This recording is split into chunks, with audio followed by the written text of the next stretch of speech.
Olá, pessoal, tudo bem? Sejam muito bem-vindos.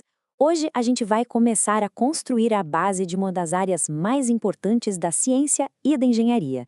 A gente vai fazer uma introdução à fisicoquímica, que é basicamente a linguagem que explica como o universo material se transforma. E olha, todo o conteúdo que a gente vai ver aqui é baseado no excelente material do professor Dr. Cláudio Lima, tá bom? Então vamos lá! Bom, para a gente não se perder, esse aqui é o nosso roteiro.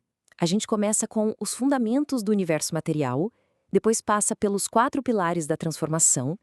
Em seguida, a gente aprende a linguagem padronizada da matéria, para então definir o campo de jogo. Depois a gente analisa a anatomia de um processo e, no final, junta tudo na síntese. Então, vamos começar pelo começo. É aqui que o jogo muda de verdade, sabe? A gente está fazendo uma transição fundamental. Sair daquela química geral, que é mais qualitativa, e mergulhar de cabeça na abordagem quantitativa, rigorosa, que a engenharia precisa. Agora é hora de usar leis da física e matemática para valer, para entender as transformações da matéria. Mas afinal, o que é essa tal de físico-química? Olha, pode esquecer aquela ideia de só decorar reações. Não é nada disso. Pensa nela como uma disciplina híbrida. Ela pega as leis da física, junta com a precisão da matemática e usa isso tudo para prever o comportamento da matéria. É o alicerce, gente, a base de tudo. Sem ela, simplesmente não existe engenharia de processos, não existe biotecnologia moderna, não dá para entender o que acontece numa escala industrial. E aqui tem uma coisa que é simplesmente fascinante. Como é que a gente conecta aquilo que a gente não vê, o mundo dos átomos, com aquilo que a gente consegue medir, como temperatura e pressão? Bom, a ponte entre esses dois universos, o micro e o macro, se chama mecânica estatística. Exatamente essa ponte que nos permite olhar para o comportamento de partículas minúsculas e, a partir daí, prever com exatidão o que vai acontecer num reator industrial de toneladas. Beleza. Agora que a gente já entendeu a ideia geral, vamos ver no que tudo isso se apoia. Toda a fisicoquímica e, por consequência, os processos industriais é construída sobre 4 pilares conceituais bem sólidos. E aqui estão eles, os 4 pilares. Primeiro, a termodinâmica, que vai ser nosso foco inicial. Ela estuda a energia, o calor, o trabalho e se uma reação acontece espontaneamente. Depois vem a cinética, que olha para a velocidade com que as coisas acontecem. Aí temos a química quântica, que vai lá no detalhe da estrutura dos átomos.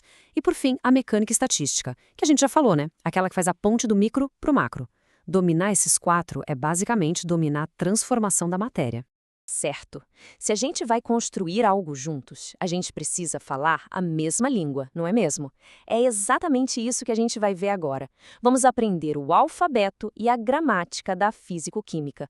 Porque sem um sistema de unidades que todo mundo entenda igual, a ciência e a engenharia simplesmente não avançam. E o ponto de partida dessa linguagem é um mol. É muito importante entender isso. Mol não é massa, mol é uma forma de contar. Contar entidades muito pequenas, como átomos e moléculas. A definição padrão vem do carbono 12. É o número de átomos que existe em exatos 12 gramas de carbono 12. Esse número gigante é a constante de Avogadro. E com a fórmula N igual a m sobre m, a gente converte a massa da balança para a quantidade de matéria que a gente usa nos cálculos. E claro, esse conceito não surgiu do nada. Ele foi evoluindo. Olha só essa linha do tempo. Tudo começou com uma hipótese de Avogadro, lá em 1811. Depois, no fim do século XIX, Wilhelm Ostwald deu o nome mol.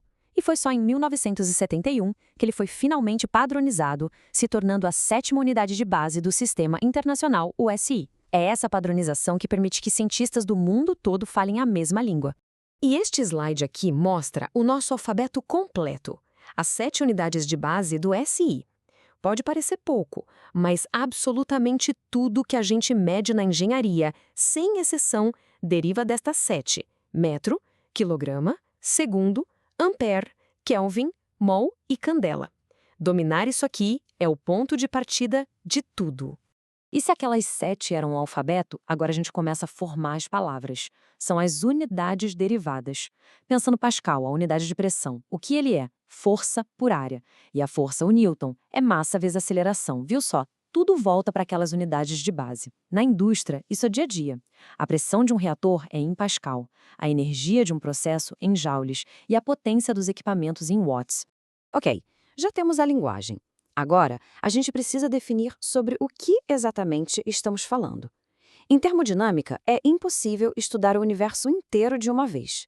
A grande estratégia é isolar um pedacinho dele para a gente conseguir fazer uma análise focada e precisa. E essa divisão é a chave de tudo.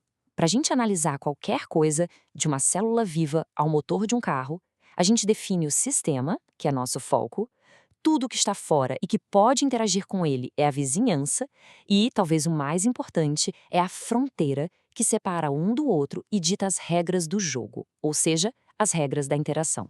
E dependendo do que essa fronteira permite passar, a gente classifica os sistemas. Um sistema aberto, tipo uma célula biológica, troca matéria e energia com a vizinhança. Um sistema fechado, como um gás no cilindro com pistão, troca só energia. E um sistema isolado, que seria o sonho de uma garrafa térmica perfeita, não troca absolutamente nada. Definir o tipo de sistema é sempre o primeiro passo da análise. E as próprias fronteiras também têm suas características que definem as regras.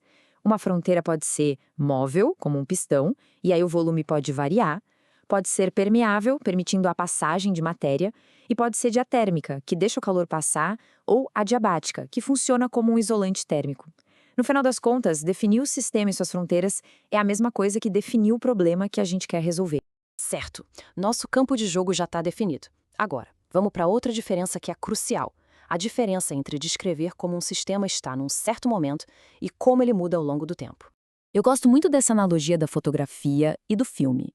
Pensa assim, o estado de um sistema é a fotografia, é um retrato daquele instante, descrito por propriedades como pressão, volume e temperatura. Já o processo é o filme, é o caminho da transformação entre um estado e outro. E esse filme é descrito por variáveis como calor e trabalho, que só existem durante a mudança. Essa diferença é fundamental.